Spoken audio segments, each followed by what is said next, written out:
What's going on, guys? It's Fantasy Stock Exchange here, bringing you another installment to the channel of our Dynasty Decision Series. That's what we decided to call it, I know, over here at the Fantasy Stock Exchange. So if you guys have already seen last week where we came out with the first episode, basically this series is where we take on DM'd pictures of your guys' own teams and just provide our own input, provide our own quote-unquote expert input, how we would really rearrange, recommend to change your teams up, and ultimately provide you a better state of affairs. So with that being said, Corey, how are you doing today? Yeah, I'm doing good. As Danny mentioned, if you guys have trade advice, like maybe someone offered you a trade, you don't know what to do. If you have, let's say, 5 rookie picks, you don't know what direction to go with, we can help you with all that. So if you guys want to be featured on another episode of this, we'll try and run these potentially on a weekly basis, maybe a little bit longer than that. So join the Discord, and then you can DM us on Discord, or you can reach out to either of us on Twitter and do it that way. But if you guys do enjoy this video, like, comment, subscribe. That helps us grow, helps us out tremendously. So we appreciate that. Anything else before we get into this? With that being said, gonna hit the intro.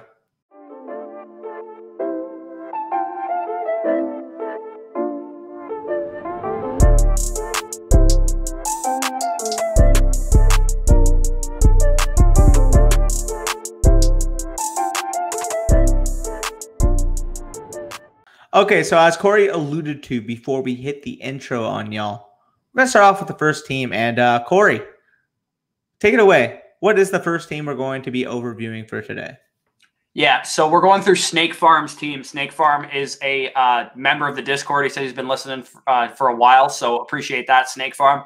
Currently, what he's dealing with is you will see his team right now on the screen. This is a half PPR, 1 quarterback, no tight end premium Dynasty League. So pretty standard scoring format for most Dynasty leagues, I would say. About half the time they're super flex, half the time they're 1 quarterback. But he has a couple different situations on the table right now. As you can see his roster, he's got a very loaded roster. He's got Lamar Jackson as his 1 quarterback, Nick Chubb, Dalvin Cook, Jonathan Taylor, DeAndre Swift as his 4 best running backs. He's got Chris Godwin, Juju Smith-Schuster, CeeDee Lamb, a bunch of great players. He's got George Kittle. He's got Rodrigo Blankenship and Baltimore Ravens defense. So he's got a pretty loaded roster and a pretty complete roster, I would say. So on the table right now, he said he has a trade potentially for him to move Dalvin Cook.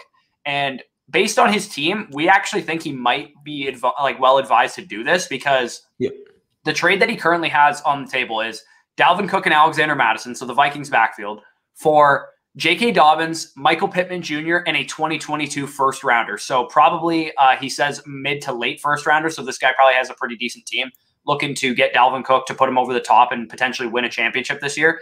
It is worth noting that Snake Farm won the championship this year. So this is a championship roster that he has. Basically, the reason we say that he might be well advised to do this trade is because he has Jonathan Taylor, Nick Chubb, and DeAndre Swift in a league where you can only start a maximum of 3 running backs, because there's only 1 flex spot and 2 running back slots. Yeah, talking about that RB depth, it is tremendous. Plus 2, you mentioned DeAndre Swift and Jonathan Taylor specifically. They're 22, 23 years old. The move from Dalvin, basically what you're doing in getting J.K. Dobbins is you're getting 3 running backs, all basically the same age, all who will basically have the same peak together. The way I look at this trade really would be Dalvin Cook for Dobbins and a first, which is about fair, I would say, maybe even on the Dobbins side. And then when you take into the fact that Madison for Michael Pittman, I would much prefer the Michael Pittman side. So overall, yes, I do agree that the trade in getting that package of Dobbins, Pittman, and what could potentially turn out, as you mentioned, a mid-2022 first rounder, that would be tremendous value and a huge sell high on what ultimately I believe is peak value for Dalvin Cook.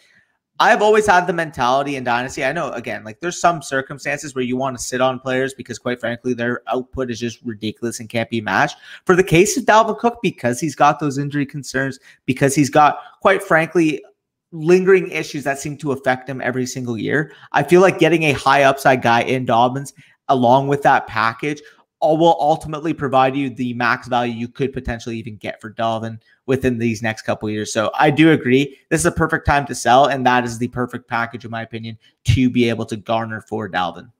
Yeah, and it is worth noting that the two of us, especially me, we're higher on J.K. Dobbins than a lot of people are, I would say. So I'm of the belief that J.K. Dobbins is going to take a massive step forward in his second year. He's going to get much more volume than a lot of people are anticipating for him based on the trends of how efficient he was as a rookie versus how much volume he can garner as a result of that. And I wrote an article for the Fantasy Scouts documenting that if you guys want to go check that out. But basically what I see in J.K. Dobbins is a guy that can be an Aaron Jones, Alvin Kamara efficient type running back, which, yes, it's not necessarily the level of Dalvin Cook, because I do think Dalvin Cook is probably like only behind Christian McCaffrey and Saquon Barkley in terms of the type of weekly output, per game output that he can give you consistently.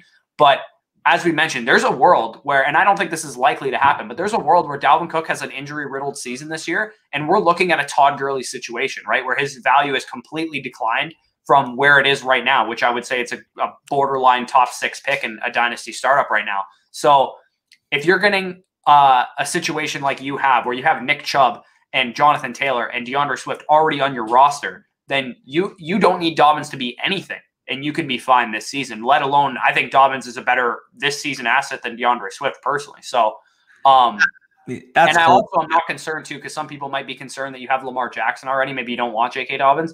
I'm not concerned about that, because I think you're going to get the majority of the touchdowns of the offense are going to be coming on the ground with those two players. So I think that's fine to lock down that stack. You're probably getting 80% of the rushing output of probably if not the best rushing offense in the league, at minimum a top 3 rushing offense in the league with Lamar Jackson and J.K. Dobbins. I don't have any problem with that whatsoever. I know I said a bunch of times. He also mentions in the comment that at 104, he would prefer Jamar Chase if he fell. In a 1-quarterback league, I don't see Jamar Chase falling. But again, if he does fall, say the first 3 guys just want running backs, end up taking Harris, Etienne, and Williams, I could see a case where, heck. And Pitts could go ahead of that too, right? Because Pitts could as well, yeah. He has George Kittle. He doesn't need Kyle Pitts, right? You don't need Kyle Pitts if you have George Kittle. So if you the only way that Jamar Chase falls, in my opinion, to you is that if Kyle Pitts goes ahead of him. That's fair. And like, again, like if all those 3 running backs go in the top 40 in great landing spots, and the 3 people ahead of you absolutely need dire running backs, I could see it. Regardless, like you have to be pretty optimistic to even think about getting Chase there. But again, if Chase does get there to 4, then albeit good luck with that. But overall, any other moves that you kind of see on this roster that he could potentially do? Or aside from that, in my opinion, it looks like a pretty ready-made roster to contend again this year. Yeah, it's a good roster. There's not much more that we need to really say about this. He asked if we would make any other moves. No, I personally wouldn't, because I think your team's pretty solid. I think receiver is definitely the direction you go with your 104. We don't really want to be drafting for need in dynasty leagues. So if Najee Harris or Travis Etienne somehow fell there, then I would probably pick them. But you're so loaded at running back already that you don't need those guys. You have Lamar Jackson in a 1-quarterback league. You probably don't need a quarterback at that point, and it's a 1-quarterback league in general. And you have George Kittle at tight end. So receiver is what you're looking at. You're probably looking at Devontae Smith, Jalen Waddle, or Rashad Bateman, if I'm being honest, because I think Jamar Chase will be gone before the 104. But if he is there, you definitely pick him. And then I would say it's a toss-up between those other 3 guys who has the best landing spot. As of right now, I would lean Devontae Smith based on talent, but there's a chance that Devontae Smith maybe goes to the Detroit Lions or something like that, and Rashad Bateman is like an Indianapolis Colt or something, and like that's just a much better landing spot for him. So that's the direction I would go in. I think I would definitely contemplate heavily making that trade. I personally would actually make that trade because you have the adequate depth to deal with a Dalvin Cook loss and still compete for a championship even without him. And then again, J.K. Dobbins should be an RB2 at minimum this year too. Yeah, no, I agree. So with that being said, we can move on to the next team, and that's going to be Jair's team. So for reference, it is a 12-team 1-quarterback league. It is half PPR with a tight end premium. So for reference, half PPR for running backs and wide receivers, a full point PPR for tight ends in this premium format. So again, you guys can see on the screen. I'll go through the format. It's really janky. You can go up to it, yeah. You can Jair DM'd me on Twitter and asked me about this. So his format is really something I've never seen before personally, and I think it's actually kind of interesting. So what he said is that you can start between 1 and 2 running backs, 2 and 5 wide receivers, and 0 to 2 tight ends in a tight end premium. So to me, it's really odd that you can do that, but it makes for a lot of interesting team constructions and a lot of different ways that you could probably win in this league, because he said the league's rules mandate that if you start 2 running backs, then you must start a tight end. So you could theoretically build a team that has 1 running back and 5 wide receivers if you wanted to avoid the tight end position in general. But as you can see on his roster, he does have TJ Hawkinson, Hunter Henry. He has Jonnu Smith and Logan Thomas. So he's got a couple good tight ends. So I would probably advise in the side of you start 2 running backs. And then if you start 2 running backs and 1 or 2 tight ends, you're probably looking at 2 to 3 wide receivers as well. So that's probably the scoring format that his team personally would be looking at. This is a full-fledged rebuild. Basically, he has a very young team, as you can see. He's got J.K. Dobbins, Clyde Edwards-Helaire as his top 2 running backs, both second-year guys. Justin Jefferson, Denzel Mims, Michael Pittman, those are like his top options. T. Higgins at receiver. Those are all second-year guys as well. So he's a very, very young team. He said he sold the farm a couple of years ago and just looked to completely rebuild. So he probably owned most of the draft last year. And as you can see, he owns a lot of draft this year too. He has the 102, the 109, the 201, the 202, the 205, the 305, the 502, and the 602. So a lot of picks for him. And he said specifically on the 109 is the biggest question he has about it. He asked me about the 102 already. I told him basically go in the direction of those running backs, most likely. Yeah. Najee Harris, Travis Etienne, because I think that's the position you need. Like, you don't need a running back because you have Dobbins and Edwards-Helaire, but you have no depth behind those guys. And if you are starting 2 running backs, which I assume you will be, then you can very easily kind of cycle through those guys. No, definitely. So as you mentioned, again, looking at that 109, he wants to know if we would grab Trevor Lawrence or if we would wait to one of the second-round picks to take a quarterback. In my situation, honestly, if Justin Fields is a San Francisco 49er, I have no problem even taking him at that 109. Because quite frankly, we've said it multiple times, but if one of the top 4 quarterbacks ends up as a San Francisco 49er, he's going to be the QB1. He's going to be in Superflex leagues, the 101 for us. It's just a matter of fact for us. Again, if it's Mac Jones, we're not saying that you should take Mac Jones first overall. We're saying that these other quarterbacks with the rushing upside, with the absolute howitzers attached to their right arms, they're guys that we would take. Because quite frankly, once you compare the situation with the Jacksonville Jaguars versus the San Francisco 49ers, it's really apples to oranges with how divided it truly is. At one end, you're getting a ready-made head coach with one of the best working offensive systems in the league versus one with, quite frankly, a college coach that hasn't coached in 2 years, that has complete dysfunction in that organization. Losing franchise historically. Losing franchise that has nowhere close to the amount of plethora of talent on the outside in terms of receiving ability. So overall, it's a no-brainer if Justin Fields lands as a Niner. And yes, I would take him at the 109 if that was a scenario, if he's even there. Yeah, and I think you said, would you wait to the second round to take a quarterback? 201, 202, 205 is the second-round picks he has. Currently on his team, he only has Baker Mayfield. It is a 1-quarterback league, so you definitely still need another quarterback. Obviously, if Baker were to get hurt, you'd have no quarterback. So I think with the 201, 202, 205, if Justin Fields is a 49er, like Danny said, I have no problem taking him at 109. The question becomes, does Trevor Lawrence go before the 201 if Justin Fields is a 49er? I think so. There's so much hype around him. There's so much hype around him. I don't even think Trevor Lawrence will be there at the 109, to be honest. Wow. Okay. All right. So yeah, like people are going to take this guy high. Sorry, what? I'm saying people are going to take this guy high just because of the name, just because people, like even like the most casual players are just going to say, oh, Trevor Lawrence, the most hyped quarterback prospect since Andrew Luck. I need him at the 105. It's going to happen. Even in a 1 QB, I know it's going to happen, especially in casual leagues. Right. So I think you're probably looking at, if you don't want to take a quarterback with that 109, maybe you don't want Trevor Lawrence and Justin Fields. I don't know if Justin Fields would be there either if he's a San Francisco 49er. So if you're looking at the 201, 202, 205, maybe Trey Lance is like a Falcon or a Bronco or something like that. Or you're looking at Zach Wilson most likely being a New York Jet. I have no problem taking those guys at that pick. I think people are really going to sour on Zach Wilson. They already have, to be honest, because he's already a divided name in terms of him as a talent. Before we even know where he gets drafted, makes no sense. Do know where he's going. A lot of people don't really like Zach Wilson. I personally think he's a great quarterback. I think he's going to be a great quarterback in the league. Yes, he's going to play for the New York Jets, but this isn't the Adam Gase New York Jets that he's going to. He's not going to a dysfunctional coaching staff. I think Robert Saleh is a good coach. I think he's going to bring over the same kind of culture that you saw in San Francisco. And Mike LaFleur is a good offensive coordinator, and Zach Wilson fits the scheme very well. So if they're able to put it together, and that's a big if, they have a bad roster still, and the ownership and losing franchise and all that kind of stuff is still on against them. But at the very least, I believe in the coaching staff. So I think that's worthy of a 202. 205 pick if Zach Wilson is there. So that's kind of the direction I would go in if Justin Fields is not his 49er at 109. Yeah, no, I fully agree. So with that being said, we can move on to the next team. If you have any other questions, any other comments about your team, feel free, again, to DM us. Again, our DMs are always open on Twitter, on Discord, however you want to reach us. Keep piling these questions because we love helping you guys out. But with that being said, we're going to head on next to Matt45. So he details this as a super flex PPR with 6 points per passing touchdown. So just overviewing the rosters, you guys can see on the screen. A quarterback, he's got Lamar Jackson, Aaron Rodgers, Jalen Hurts, Jameis Winston, and Cam Newton. Just an absolute plethora. Like 5 starters right now. An absolute plethora at the most valuable position in Superflex Dynasty leagues. You mentioned the running backs next.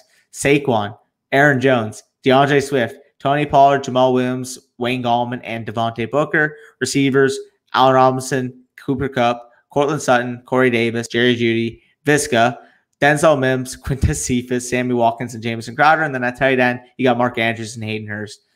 You got a great roster to begin with. When he sent you this team, was there any questions or anything that he detailed leading up to it, or should we just look over the whole team and kind of give advice on that? Yeah, he just wanted to know basically an overview of the team. I think when you're looking at your roster, it's obviously very good.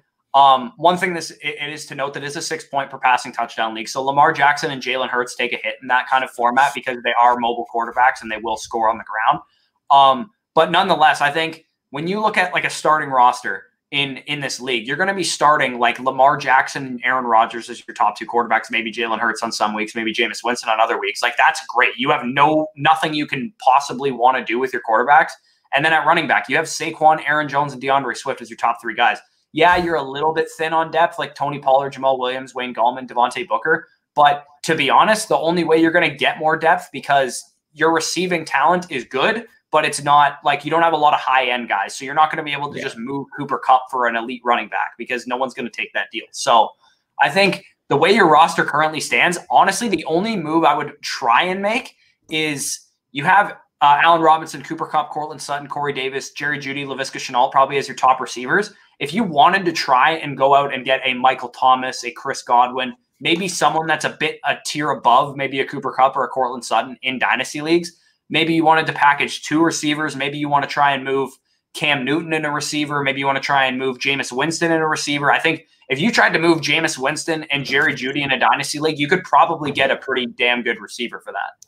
Yeah, or like I'll mention too, hypothetically, if you wanted to move Hurts and Cooper Kupp, given the hype that Jalen Hurts is getting, you could probably get something close to like an A.J. Brown, to be quite honest. If somebody needs a quarterback, I would see somebody making that type of move because Jalen Hurts is going in like the 3rd, 4th round area in a lot of these super flex drafts. Don't ask me how because that's not my valuation for him. But heck, if you can capitalize on that type of value for him, I would absolutely be able to do so. And again, I would say DK Metcalf for him at minimum. DK Metcalf is another one as well. Yeah. Yeah. So with that being said, aside from that, I mean, your roster is absolutely ridiculous. You got 5 starting quarterbacks. And as we all know, starting quarterbacks do not grow on trees in super flexes. So you can absolutely sell them for I don't even know if I'd sell them. I think I like having a lot of quarterbacks in super flex leagues. I'm not one that's like, I'm going to just sell these guys because they're very valuable. I like having, because you have behind the top 2 guys that you have, and even with Rodgers is an old quarterback, right? So you're going to need youth at the position eventually. So I don't mind just holding the quarterbacks that you currently have because Jameis Winston probably won't be a starter for like, I would say on the likely scenario is that Jameis Winston's not a 15-year starter in the NFL. Like I don't think that's likely to happen. It could happen, but I don't think it's likely to happen. So you're probably looking at a short-term window with Jameis Winston. Jalen Hurts, again, they're already looking into Zach Wilson and stuff in the draft. That might be more of a short-term window than people are giving it credit for as well. And then Cam Newton is definitely a short-term starter, if not even like less than a short-term starter. He might be benched by halfway through the season. So if I would move anyone, I would try and package Cam and someone to see if anyone wants to take that and see if you can do anything with it. But I'd imagine that not a lot of people are in on Cam Newton and you probably won't be able to move him anyway. So I personally would just sit pat with what you have. The only move I would think about making is trying to get another stud receiver. Like I said, trying to get like Jameis Winston, Cortland Sutton, maybe upgrade that way, get a Chris Godwin or something like that. But other than that, like your tight ends, Andrews and Hurst are just fine. Maybe you want to get another depth piece using one of your receivers at tight end. You could go out and trade for like a I don't even know who, but like someone that's a low end piece that you could use in case Hurst or Andrews gets injured and you might need some depth at that position. But overall, your team is very good. I think we can move on to the next one. Definitely. So with that being said, Nate's team, you can basically outline the overall roster settings of this one, scoring settings. So take it away. Yeah, so it's a 2-2-2-2, basically. You got 2 quarterbacks, 2 running backs, 2 wide receivers, 2 tight ends that you can start, and then you also start a defense as well. Half PPR, 6 point per passing touchdown. Nate's team, real quick, I'll just go over it. It'll be on the screen right now, but he's got 3 quarterbacks, not a lot of youth, not a lot of depth, not a lot of long-term security with those guys. Running back-wise, pretty solid, but he could use another stud there as well. And then wide receiver, I would say not too many issues with that core. And then tight end, same thing. And defenses, same thing. So I would say his biggest weaknesses on his roster right now are probably a young stud quarterback, a young stud running back, and then maybe some more mid-tier receiving depth as well. Currently, he has picks 102, 204, 205, 304, 401, 403, and then a number of later round picks, 404, 501, 504, 507, 509. So a lot of picks. But the 102, 204, 205, 304 is the core value that's going to get added to his team most likely. Currently, he said he wants Justin Fields as a 49er with that 102 pick right now. So I'm going to tell you this right now. If Justin Fields is a 49er, I don't think you're getting him at 102. I think you're probably looking at Trevor Lawrence at that pick, which is fine because the 102, to add to your quarterback core, you currently have Matt Ryan, Derek Carr, and Jordan Love. If you add Trevor Lawrence to that quarterback core, that's fine. But obviously, Justin Fields as a 49er is the ideal situation. So I 100% agree with you, Nate. That is what I would do if I was in your position. What he was more interested in knowing is the 204 and the 205, which he basically said is more like the 205 and 206 because they award a 113 for the toilet bowl winner. So it's the 205 and 206. He basically wants to know what to do with those picks. If you want to give your thoughts on that. Yeah. So in this format, you mentioned it was a super flex league or 2 quarterback league, with 6 point passing touchdowns. You're expected to take quarterback Fields or Lawrence with that 102. At that 204 and 205, again, we're kind of mentioning tiers. Kind of no man's land, to be honest, for what he needs. Yeah, let me just quickly check where I currently have that kind of area looking out in terms of my rankings. I know I have Eli Moore at 201. So again, if Elijah Moore is there at 204, I would take him, or 205, whatever you want to consider it. Aside from that, I mean, you're more so looking at receivers with that pick, I think is your point, basically. Because you need a stud running back, but you're not going to get a stud running back at 205, 206, I would imagine. I think you're probably looking De'Ami Brown? At a De'Ami Brown, maybe a Monroe St. Brown. Maybe you're looking at, I don't know, I like Tamori Terry. I don't know if I'd even pick him that high, but there's a lot of guys in that range. If you maybe Kadarius Toney gets first-round draft capital, you want to pick him or something like that. I still wouldn't. Yeah, I mean, we're not very high on Kadarius Toney, but you're probably looking at receivers with those picks. Unfortunately, maybe you can get a Michael Carter or Kenny Gainwell with that kind of pick, and that's probably the direction I would go in. But I don't want to force a running back pick with that 205, 206 area because it's honestly just no man's land of the draft in general. So, I mean, I probably would pick Cuba Hubbard if he gets decent draft capital to 205. But honestly, I think if Cuba Hubbard gets good draft capital, he won't be there at the 205, 206. Yeah, no, I fully agree. Again, Cuba Hubbard's a guy we've talked about multiple times on the channel. Great 2019. Looked like one of the best running backs in this class. Probably could have contended for, before Javonte burst onto the scene, was probably regarded as like the 3rd running back in this class. And then after he had a terrible year and Javonte Williams literally broke every PFF metric known to man, we're seeing a completely different trajectory for the two. But I do think that Cuba Hubbard was dealing with something last year, whether it was injury, whether it was uncertainty with the coaching, because again, he did have a fight, an argument with the coach going into the season about equal rights issue. If you guys aren't aware, Mike Gundy, I think. Yeah, Mike Gundy. He was wearing a shirt that basically represented a Republican news network, and that didn't go along with Chuba Hubbard and a lot of the fellow African Americans on the team. So maybe that was an issue. Maybe he was still having that sort of like thought on his mind. Oh, I'm playing for a coach that doesn't respect me or my culture. I'm not going to make it into something as big as it is because, quite frankly, I'm just kind of rambling on at this point. Regardless, let's just say it's the injuries for easy sake. He was not the same running back this year regardless. He every single metric, you're talking about efficiency, you're talking about contact balance, you're talking about yards after catch, everything was just completely down from where he was at 2019, where in 2019, you're mentioning a guy who had 2,100 yards and 20 touchdowns, all the way falling this year to nothing close to that. I think that Cuba Hubbard in the right spot, getting day 2, let's say late round 3 type draft capital, can instantly provide you that running back sleeper that we're looking for in fantasy football. Because I think he's much closer, again, to that 2019 form than he is to 2020. So what are your thoughts on that actual comparison with the down year in comparison to that up year where, quite frankly, people were putting him in that conversation with Najee Harris and Travis Etienne? Yeah, in the context of Nate's team, the 205, 206 area that you're going to be picking, my targets are Michael Carter, Kenny Gainwell, and Chuba Hubbard, if Chuba Hubbard gets the draft capital. So that's probably what I'd be looking with. At running back. At running back. The more likely scenario is that the value that presents itself at that time on the board is at the wide receiver position. So that's probably the direction I'd be going. And then you also have the 304, which I guess is basically the 305. That's where I'd be looking for someone like a running back sleeper in the video that I released on Monday, like Elijah Mitchell, or like Khalil Herbert with that 305 pick, because I think that's the range that they're going to go in the in rookie drafts, and I think those guys are great sleepers. So if you wanted to target one of those guys with your 305 as well, I think you basically just need some lottery tickets to hit on another big running back, because Antonio Gibson and Chris Carson are fine, like top 2 running backs, but you don't really have a guy that you can feel comfortable starting after those guys. They're more so just kind of depth pieces. So I think you do need one more startable running back on your roster. Yeah, I definitely agree. Again, you can get one running back, and then with the other second-round pick, any of the receivers, I think, would do you fine. So with that being said, we can move on to the next team. Again, you're really set at the tight end with Waller, Tunyon, and Irv Smith. With that being said, we're going to head on to Bailey's team, and he's embracing that rebuild. Before we mention the actual roster, let's just go over these picks. He's got the 1st, 3rd, 6th, 7th, 8th, 11th, and 12th overall picks in the first round.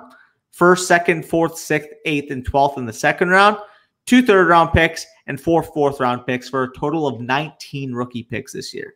So you already know, heck, he's going in on these rookies this year. He knows it's a 2021 hype beast, like absolutely stacked class, and he capitalized with all that draft capital. So talk about the team itself. So it's not the deepest. Obviously, again, you got 19 picks for a reason. You probably sold off a lot of your depth, but he does have a couple of foundational type pieces that he can build those picks around. So talking about the foundational pieces of this team, you guys can see the whole team, but mentioning the most notable names here, you got Kyler Murray, you got J.K. Dobbins, Darius Slayton's probably his best receiver here, and Hayden Hurst, Austin Hooper is a decent 1-2 punch at the tight end position. Not great, but something that you can do in terms of a serviceable pair.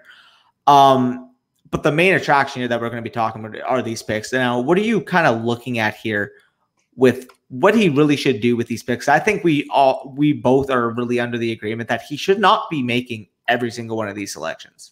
No, absolutely not. If you have this many picks, if you did this, and I think we both are kind of aware of this league. I'm pretty sure the startup was last year, right? So he probably traded down a bunch in the startup, and that's how he acquired all these picks. So, and this is a smart thing to do, because during a dynasty startup, first round picks the next year are like hotcakes. People do not care about them. Yeah, they do not care. They're like, I'm trying to win this year. Maybe they only intend on being in the dynasty league 1 year, and that's why they're selling their picks or something like that. But you have the 101 and 103. I think we're probably both in agreement that you're attacking the quarterback and running back position. You're probably picking one of each with those 2 picks, whether it's Justin Fields, whether it's Trevor Lawrence, whether it's Najee Harris or Travis Etienne. Those are probably the 4 players that you're looking at. Depending on landing spots and draft capital, then that'll be probably the direction you go in. So you're looking probably to add 1 stud quarterback, 1 stud running back to your core. Those middle first round picks are the interesting thing to me. Those are probably the trade chips for me, because 106 specifically is probably Javonte Williams or Jamar Chase territory, right? So that pick should be pretty valuable if you wanted to try and move it for maybe a stud veteran receiver like a Chris Godwin, or I just traded away Michael Thomas basically for the 106. So that could be an area you look for in a trade. What are your thoughts on that? I was going to say, talking about 106, you could probably package like 106 and 206 and get yourself like a DJ Moore. And I would do that, quite frankly. I would do it. So if you can get a guy like DJ Moore for those picks, because people are going to be enamored by the names right now, you capitalize it. We're talking about, again, DJ Moore is just a random name, or a random example, but that's a receiver who's 23 years old, coming off a 1,200-yard receiving season, getting what we believe to be a quarterback upgrade. And even if it's not an upgrade, he still produced those type of numbers with Teddy frickin' Bridgewater under center. It can't get much worse than that. Not to mention Carolina in the quarterback market for, if not this year, possibly next year. I think DJ Moore is a locked and loaded top 12 dynasty receiver, yet people are not going to value him appropriately because people are just going to see the rookie picks and going to want the rookie picks, going to want to get in on this hyped up 2021 class because everybody hears, oh, the 2021 class is so good, 2022 is a lot worse, and people are going to want these picks. So I definitely, as Bush said too, would not make every single one of these picks because that is how you fall victim to bust. That's how you fall victim to missing on your draft picks. Because quite frankly, let's be honest here, you have, what is that, 7 first-round picks this year? I'd probably only make 4 or 5 of those personally. Exactly. Like, what are the chances that you actually hit on 5 or more of those picks? Not that high. You're going to end up with the Jalen Ragers after this class. You're going to end up with, I know I'm not going to put Henry Ruggs in there, but like what people would refer to as Henry Ruggs.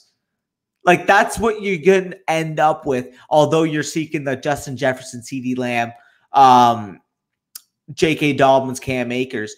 There's going to be landmines that figure their way in between there. So making every single one of those picks is how you become subjected to all those guys. Those rookie draft picks will never be more valuable than they will be when they're on the clock. That's why I would ship off those mid-rounders. You're talking about the 106. You could probably get the 110 and a future first next year for the 106 and the 208. And I would do that deal. If you weren't going after DJ Moore, I would do something like that. There's so many different ways you can attack this. If you want to go from a future perspective or if you want to go from win now players, that's why I love really selling out for a year above and then just accumulating value from there on. As you guys will basically well know by now, I love just accumulating as much value as possible.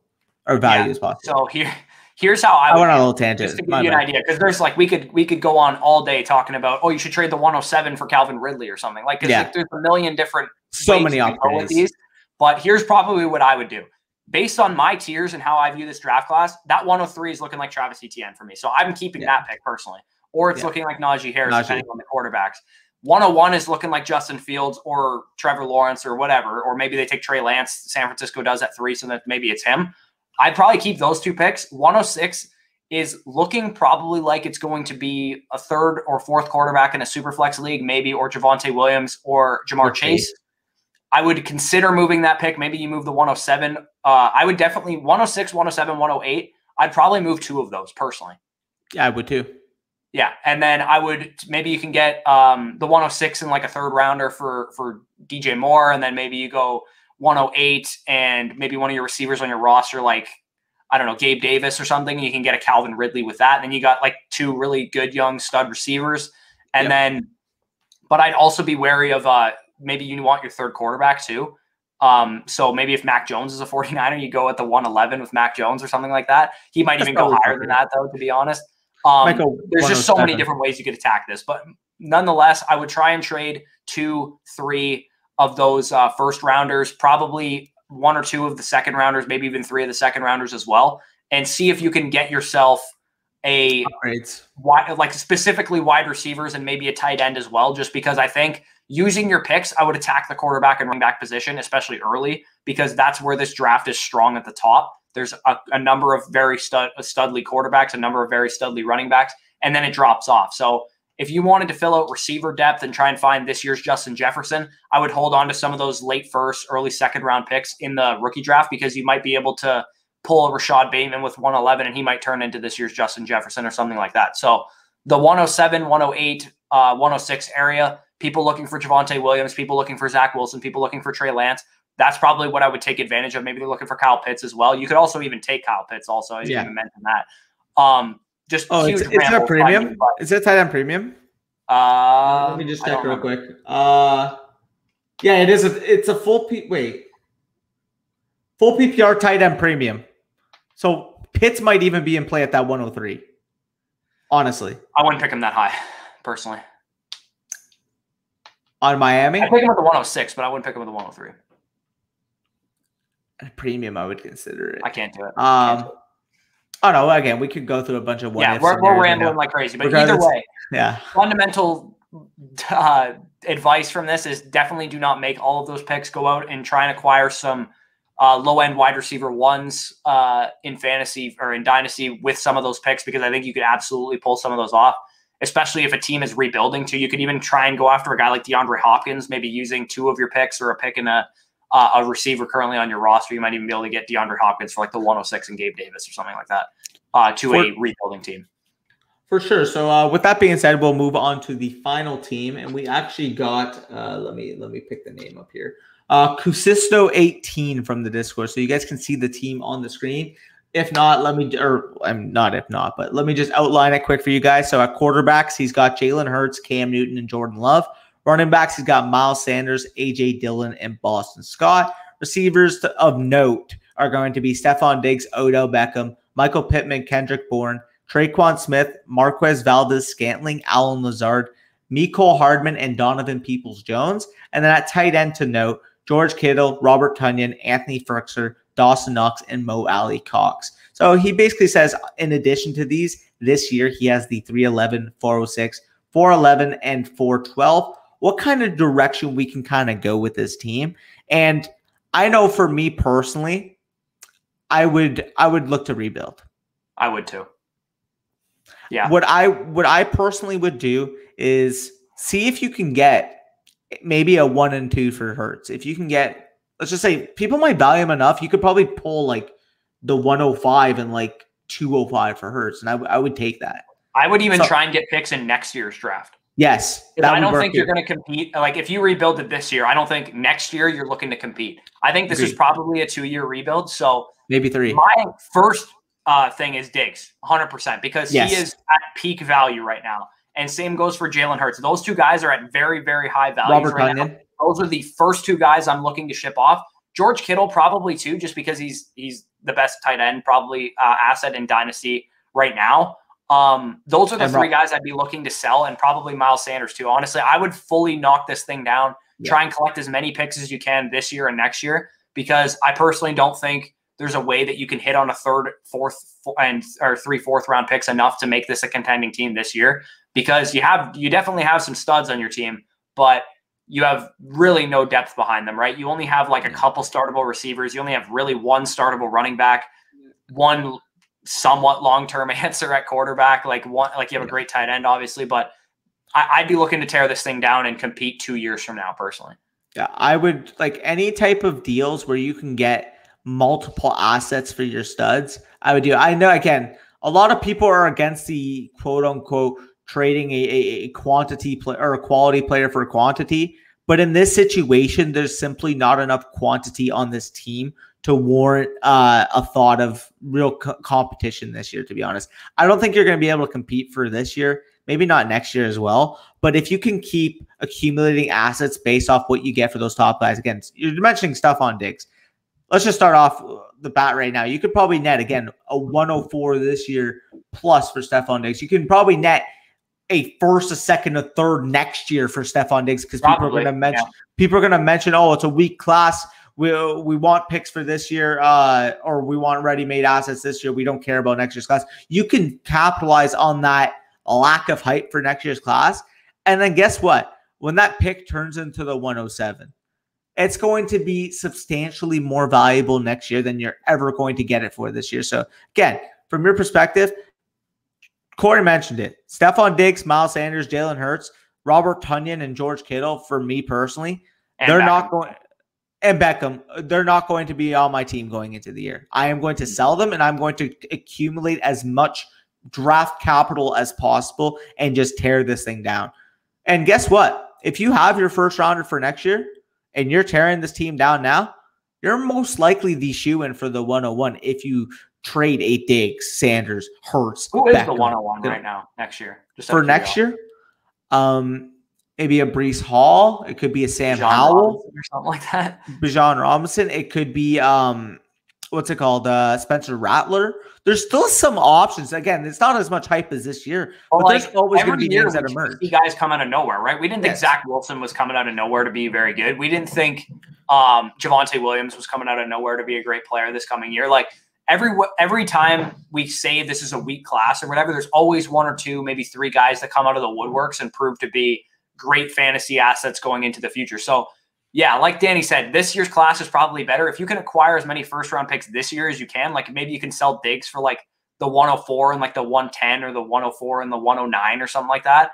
That's probably pretty decent value, but I would be looking to acquire some first-round picks this year, and if you can, acquire some next year as well, because people are going to devalue the shit out of them, basically.